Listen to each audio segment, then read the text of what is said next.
Thank you, Upstart, for sponsoring this video. So today I'm going to summarize Rich Dad, Poor Dad. We're going to go over the lessons in the book, the key takeaways from each chapter in the book, as well as some of the diagrams that Robert Kiyosaki gives. And all of these will tie in to the main 10 actionable steps that he gives at the end of the book that you can take to start improving your personal finances. This book, for a lot of people, is their first intro into personal finance, into real estate, and into the concepts of assets versus liabilities. It's up for debate how much of this book is actually true and how much of it was just stories that Robert Kiyosaki made up that fit the lessons pretty well. But either way, the lessons from Rich Dad, Poor Dad are a great foundation and kind of base work of knowledge that you can pull from to start improving your own finances and to maybe even start your own business. In the book, Robert Kiyosaki has two father figures. So he has his real dad, who is a PhD graduate, has a stable job, and tells Robert Kiyosaki that he should go get a stable job himself. He refers to this dad throughout the book as the poor dad. His best friend, however, has a dad who is one of the most successful businessmen in Hawaii, and this is the dad throughout the book that he refers to as Rich Dad. Throughout the whole book, he goes back and forth comparing the mindsets and the habits of Rich Dad versus Poor Dad. Some of the things that he said his poor dad often said were, "The love of money is the root of all evil. I can't afford it. The rich should pay more in taxes to care of those less fortunate. Study hard so you can find a good company to work for. The reason I'm not rich is because I have kids. When it comes to money, play it safe. Don't take risks. Our home is our largest investment and our greatest asset, and I'll never be rich." The things that his rich dad said were pretty much the opposite. The lack of money is the root of all evil. How can I afford it? Taxes punish those who produce and reward those who don't produce. Study hard so you can find a good company to buy. The reason I must be rich is because I have kids. Learn to manage risk. My house is a liability, and if your house is your largest investment, you're in trouble. And he always referred to himself as rich whenever he was talking about his life or what he was doing. So we'll jump straight into the main lessons from each chapter of the book.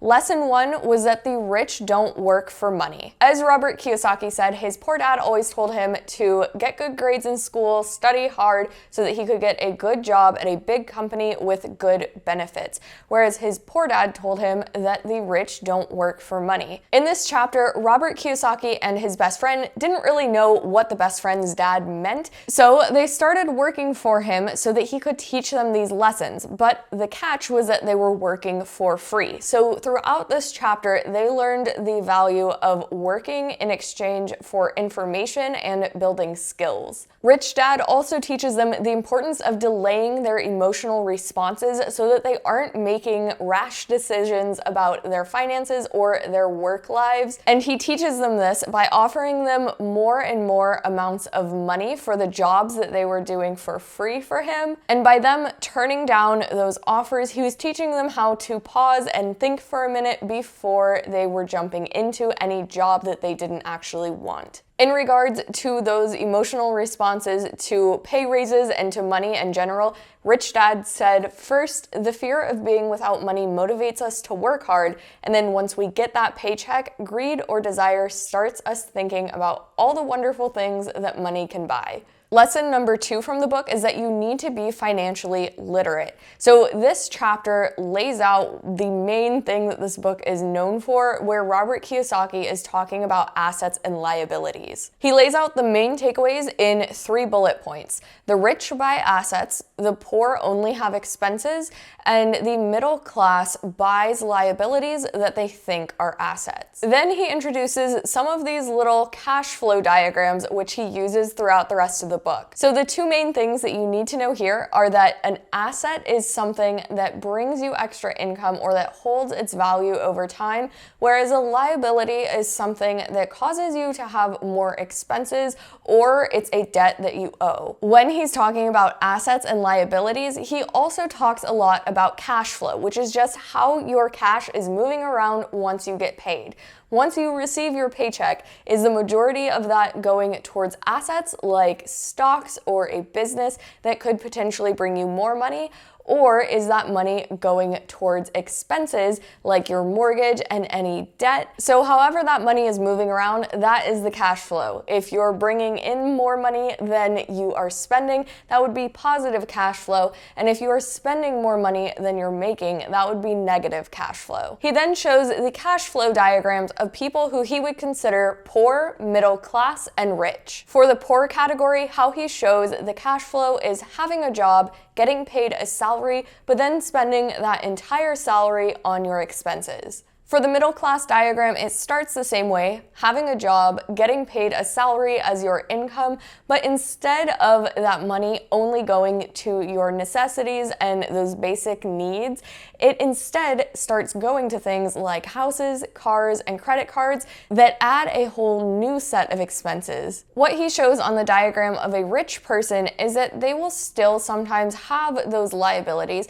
but they also build up a nice list of assets. Those assets then become another source of income for them, and they try to reduce some of those extra expenses. You'll notice in these diagrams that he classifies a mortgage for a house as a liability. This is the part of the book that gets a lot of people thinking the first time that they read it, because most people consider their house an asset, but to Robert Kiyosaki, how he's classifying assets and liabilities is that an asset is anything that makes you money, and a liability is anything that loses you money. If you are paying a mortgage on a house, that, to him, goes in the liability category. He classifies it this way because he says that most people will go and overspend on a house, buy one that is way too big and way too expensive for what they need, and by doing that, they will delay or do that instead of buying other assets like stocks, bonds, ETFs, starting a business. So Robert Kiyosaki says that if you buy a house that's too expensive and you're doing that in lieu of starting an investment portfolio, it can impact you in 3 ways. First is the loss of time, during which other assets could have grown in value. Second is the loss of additional capital, which could have been invested instead of paying for high maintenance expenses related to the home. And third is loss of education. He says that too often people count their house and savings and retirement plans as all they have in their asset column. Because they have no money to invest, they simply don't invest. This costs them investment experience. Then he shows those same diagrams representing Rich Dad and Poor Dad's financial statements. You can see on Rich Dad's statements that he's reduced the amount of expenses and liabilities he has. He basically uses this chapter to try to explain why the rich get richer and why the middle class kind of stays where they are. So the rich buy assets which make them more income, which they buy more assets with, which they make more income from. Whereas with the middle class, when their income increases, they increase the amount of liabilities that they have, which then increases their expenses. So he says that if you are following that pattern of that middle class diagram, you're basically working for everyone else. You're working for your company, for the government, and for your bank. You are obviously physically working for your company, but when you get paid, that money is going out to everyone else to pay off mortgages and credit cards and to pay your taxes, and you aren't getting to keep any of that money yourself if you are not paying yourself in assets. He says that as an employee that is also a homeowner, this is how it generally works. After taxes, your next largest expense is usually your mortgage and credit card debt, which is where today's sponsor can help. If you're carrying a credit balance month after month, it can feel like you're in a never-ending cycle of debt.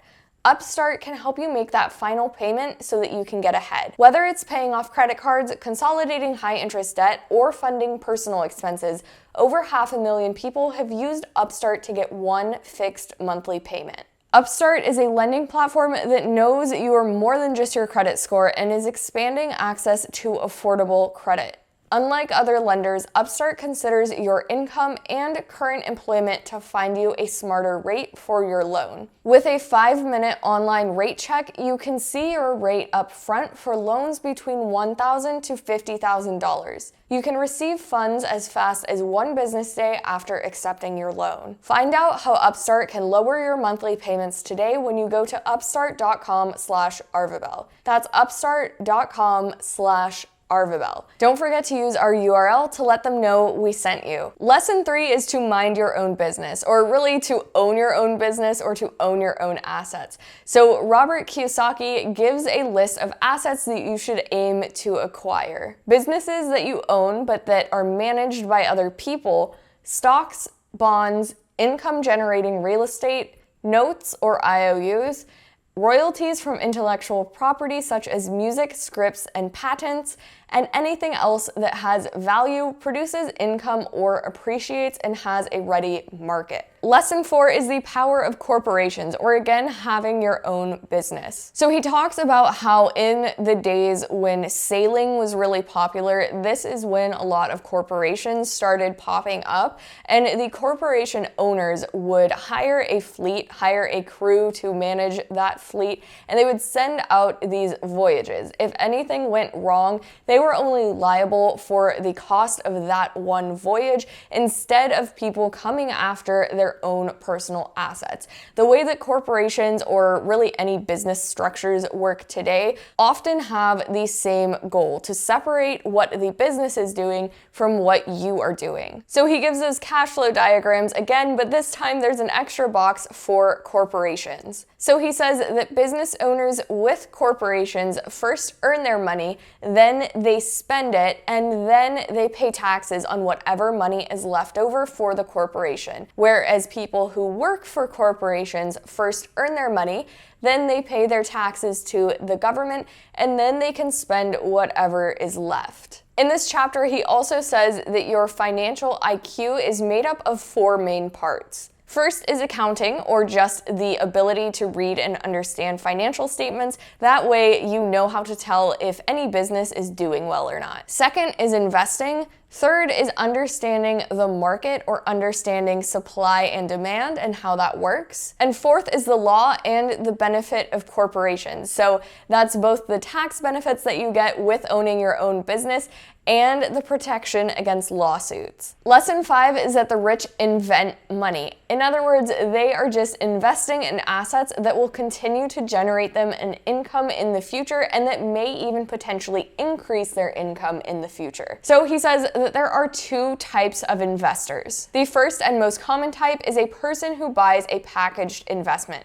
It could be a mutual fund, a REIT, a stock, or a bond. An analogy for this would be a shopper who goes to a computer store and buys a computer right off the shelf. The second type of investor is an investor who creates investments. This investor usually assembles a deal in the same way a person who buys components builds a computer. He says you need 3 main skills to be the second type of investor. First, you need to be able to find opportunities that other people are missing. You need to be able to find ways to either make money or raise money, and you need to be able to organize a team of smart people. These could apply to starting your own business or to buying and even flipping real estate.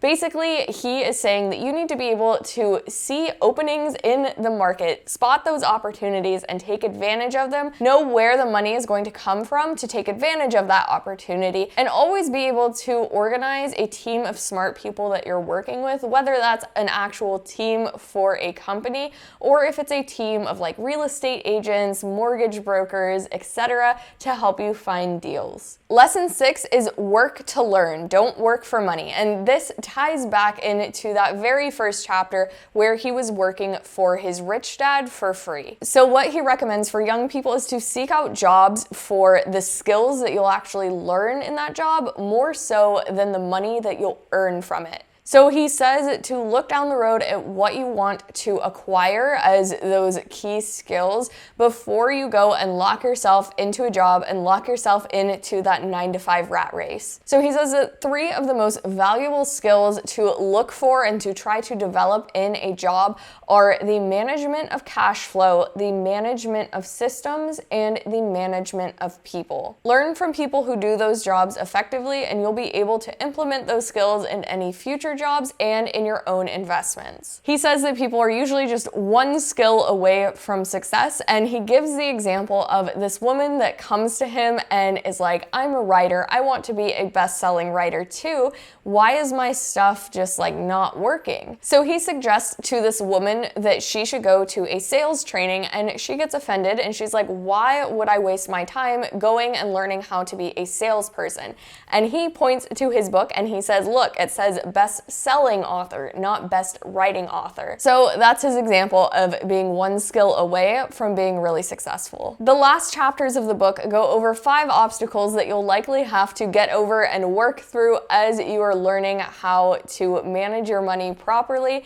And he gives 10 powers that you'll have to learn to actually get started. So the 5 obstacles that you'll likely have to overcome are fear, cynicism, laziness, bad habits, and arrogance. And for the 10 things that he says you'll need to do to be successful with any of this are, number 1, to find a reason greater than reality. So a reason outside of yourself to start on this personal finance journey, and he calls that the power of spirit. Number 2 is to make daily choices that support your goals and that are helping guide you in the right direction, and he calls that the power of choice. Number 3, he says to choose your friends carefully because that greatly influences how you act and the decisions that you make. He calls that the power of association. Number 4 is to master a formula and then learn a new one. He calls that the power of learning quickly. Number 5 is to pay yourself first and don't let all of your income go to those liabilities and expenses, and he calls that the power of self-discipline. Number 6 is pay your brokers well, or in other words, for the people who are going to make you more money,